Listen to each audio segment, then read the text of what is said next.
Ganyan yan. Pwede nang kumain.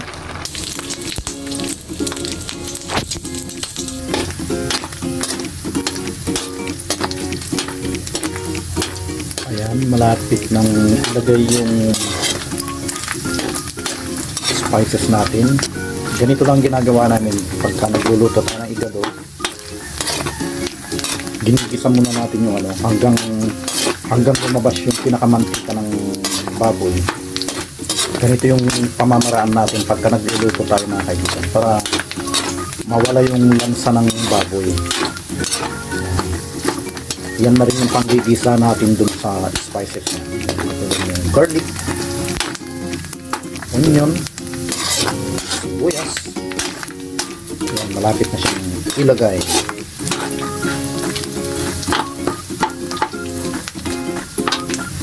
Igadong Ilocano. Igadong Ilocano yung lulutuin natin.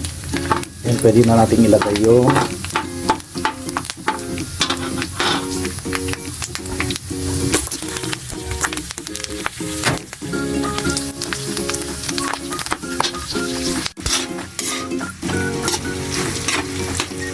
may konti. Pwede na natin ilagay yung laman, yung minarinate natin karne, kasama na yung atay doon.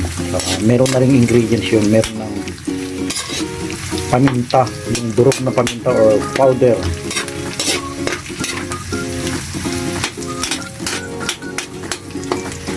pepper.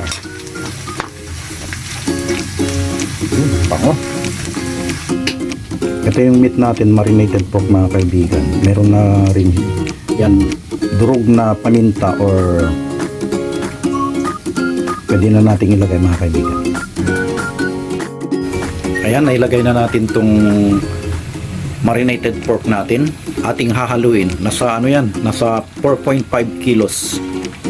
Ito, maglagay pa tayo ng yung dinurog na paminta para mas mabango yung amoy niya.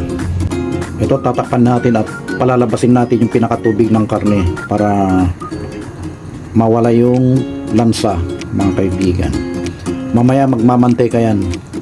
Dahan-dahan lang yung apoy natin para maganda yung paglabas ng tubig ng karne.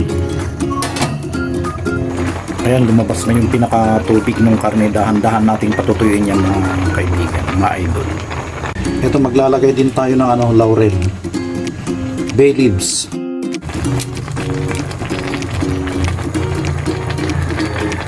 Maglalagay din tayo ng kunting sugar.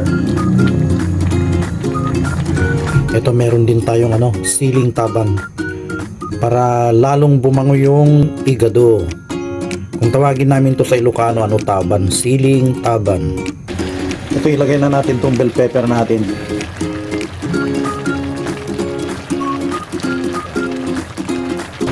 Then, takpan natin. Yan, pwede nang kumain. Ayan, luto na siya.